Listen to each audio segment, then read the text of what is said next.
And he saw it all was good. And what he do? Verse 23. Go ahead. And the evening and the morning were the fifth day. See, God telling you every single detail of how he did it and even what day he did it on. He give you a whole breakdown of it. On day one, he laid his plan out. That spiritual light, right? On day two, he created the heaven that divided the waters. On day three, he brought forth the vegetation in the earth after he separated the waters under the heaven into seas and made the dry land appear. On day 4 is when he put the sun and the moon. So he put stuff in the heaven that he had put out there to separate the waters from the water. He put stuff out there, the sun and the moon and the stars and all of that. Now on day 5, he created the fish and the birds, right? Now, go ahead, verse 24. And God said, let the earth bring forth the living creature after his kind, cattle and creeping things, and beasts of the earth after his kind. Now we on day 6. And the first thing he did on day 6 is brought forth the animals that's on the earth. He already brought the fowls and the fish. Now, he did them first, but on day 6, he brought forth the animals that dwell on earth. They come from the dust. Go ahead. And it was so. And God made the beasts of the earth after his kind, the cattle after their kind, and everything that creepeth upon the earth after his kind. And God saw that it was good. So he brought all the beasts that roam the earth forth on day 6, but he wasn't done yet because this is his last day of doing some work. So what else he do? Verse 26. And God said, let us make man in our image after our likeness. Now after all of this that God has done so far, finally he get to the showpiece. Because this is the showpiece of all of it. This is what all of it is about. He finally said, we done all of this. Let us make man in our image after our likeness. This is what it's all about. This is what all this is leading to. Go ahead. And let them have dominion over the fish of the sea. Oh, now he made the fish already, but he made man to have dominion over them, right? Go ahead. And over the fowl of the air. Them two, go ahead. And over the cattle. And over all the earth. And over every creeping thing that creepeth upon the earth. See, he made man to have dominion over it all. Go ahead. So God created man in his own image. In the image of God created he him. Male and female created he them. See, and when he created man, he already planned to have them male and female. That wasn't something that he had to actually figure out later. He already had the plan. Male and female. Go ahead. And God blessed them. And God said unto them, be fruitful and multiply, and replenish the earth, and subdue it, and have dominion over the fish of the sea, and over the fowl of the air, and over every living thing that moveth upon the earth. See, and he gave man dominion over it all, but go ahead. And God said, behold, I have given you every herb-bearing seed, which is upon the face of all the earth, and every tree, in which is the fruit of the tree yielding seed. To you it shall be for meat. It shall be for meat, which means for food. This is man's food. So he wasn't even eating meat at this time, literal meat. This was his meat. His food was the vegetation. But go ahead. And to every beast of the earth, and to every fowl of the air, and to everything that creepeth upon the earth, wherein there is life, I have given every green herb for meat, and it was so. See, he said he gave even the beasts, he gave them the green herb for meat. Go ahead. And God saw everything that he had made, and behold, it was very good. See, now he done making everything that he had made, and behold, it was how good? Very good. Go ahead. And the evening and the morning were the 6th day. See, and he did that on the 6th day. What did he do on the 6th day? He made all of the animals, including man, that dwell on the earth. Starting with the cattle and the beasts first. Then he made mankind. He did all that on the 6th day. So now, he's still not done though. Go right into the 2nd chapter. Let's see what else he gonna do. Because he gonna do something for man, yet still by not doing nothing at all. Because again, all of this is for man.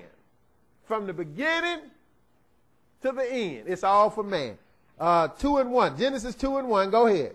Thus the heavens and the earth were finished, and all the hosts of them. Now he finished doing all that he going to do, but he's still not finished benefiting man. Because he got to do something else that's going to benefit man, and that is just not doing nothing. Which is why we're here today to commemorate this. Go ahead.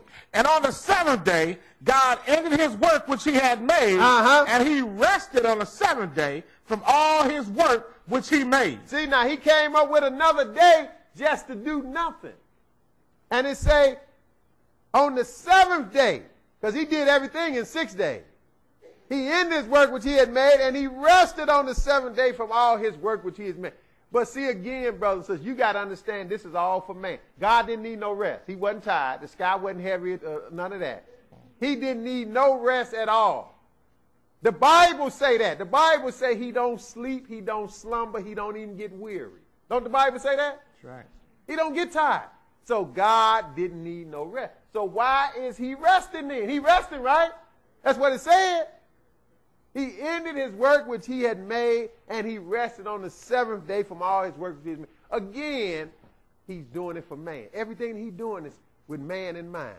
Everything. It's all for man. He know man going to need some rest.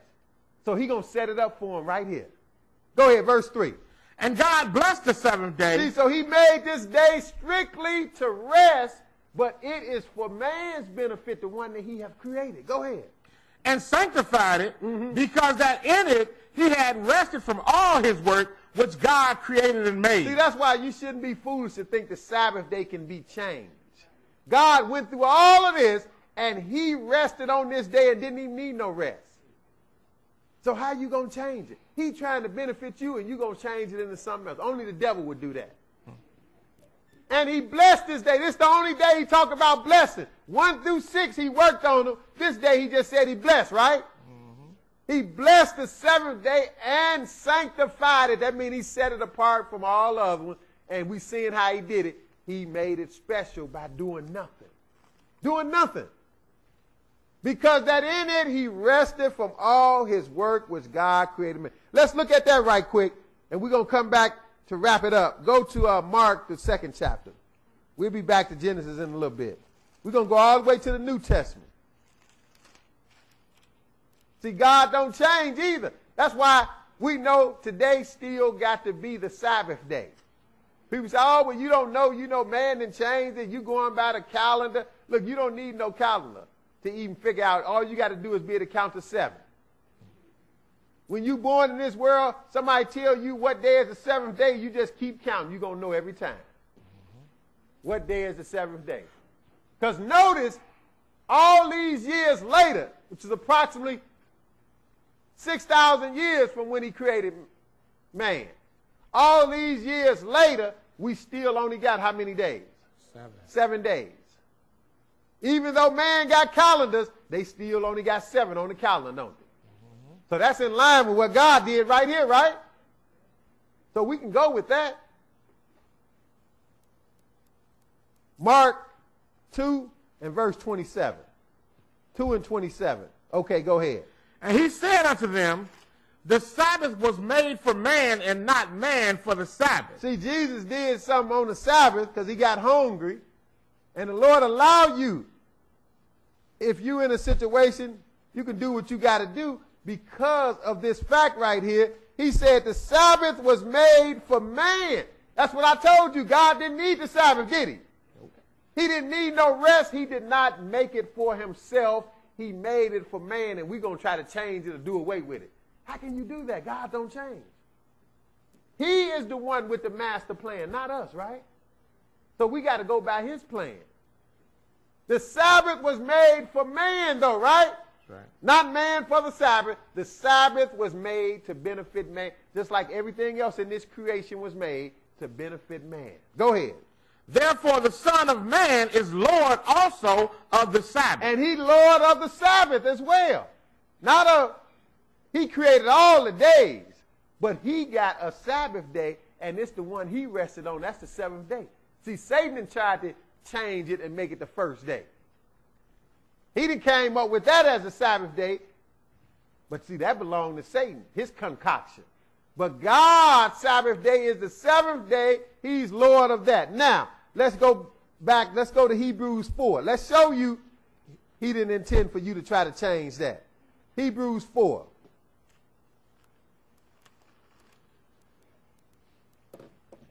Hebrews 4. See, God has great intentions in this creation, and we haven't realized it. Just like the Bible says somewhere, the eye have not seen and the ear have not heard, neither have it sinked into our heart what God has prepared for them that wait for him. He got a great plan for those that serve him to the end. He got something marvelous in store for us. Because obviously we need something else, because you live in this life and then you die, right? I don't care how good or bad you are, you live, you die. You live and die. Everybody else done went that way, right? That's right. So we shouldn't be naive to think, well, I'm going to be a little different.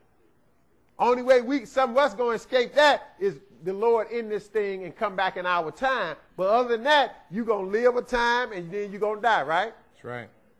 So we have to be looking for the big plan, the big picture that God got planned. And that is all entailed in his creation. Hebrews 4 and verse 3. We done made it down to the seventh day, but we're going to back up and get back to the sixth day, because it's all about what he did on the sixth day. Even the seventh day we saw was made for man, right? But now we're going to read this first. Hebrews 4 and verse 3. Go ahead. For we which have believed do enter into rest, as he said, as I have sworn in my wrath, if they shall enter into my rest, although the works were finished from the foundation of the world. See, he's talking about us that believe, entering into some rest. What rest? The rest that God established on the seventh day, right? That's the rest. See, I told you he didn't need no rest. Mark confirmed through the words of Jesus that the Sabbath was made for man, right? So he set it up so we can get some rest, because we really need some rest now. We need some rest. We need to rest ourselves and be refreshed in our mind every week as the seventh day come around. But bigger than that, we need some rest as a species. Praise the Lord. Mankind needs some rest. And he got that plan for man. Some big rest. He says, so we which have believed do enter into rest. As he said, as I have sworn in my wrath, if they should enter into my rest, although the works were finished from the foundation of the world. What he's saying is, he finished working and he rests on the seventh day. If that rest didn't have some greater implications from the foundation of the world, we wouldn't be talking about rest now. But he's equating what God did on the seventh day way back then with us now getting some rest, because that's what it's about. Now, this is the New Testament. If the Sabbath was done away with, the seventh day had changed, we wouldn't be reading about it in Hebrews, right? The New Testament. We're reading about the Sabbath day right here. Go ahead, verse 4. He's going to tell you. For he spake in a certain place of the seventh day on this wise. Not Sunday, right? Not the first day, because you don't rest at the beginning, right? That's right. Well, some of us might want to think that, but you got to do some work to get some rest. For he spake in a certain place of the seventh day on this wise, right? And God did what? And God did rest on the seventh day from all his work. Well, we read that place. We read it in Genesis, the 2nd chapter, didn't we? And we already know it wasn't for his benefit that he was too tired to carry on. No, he made it for man. He rested for man.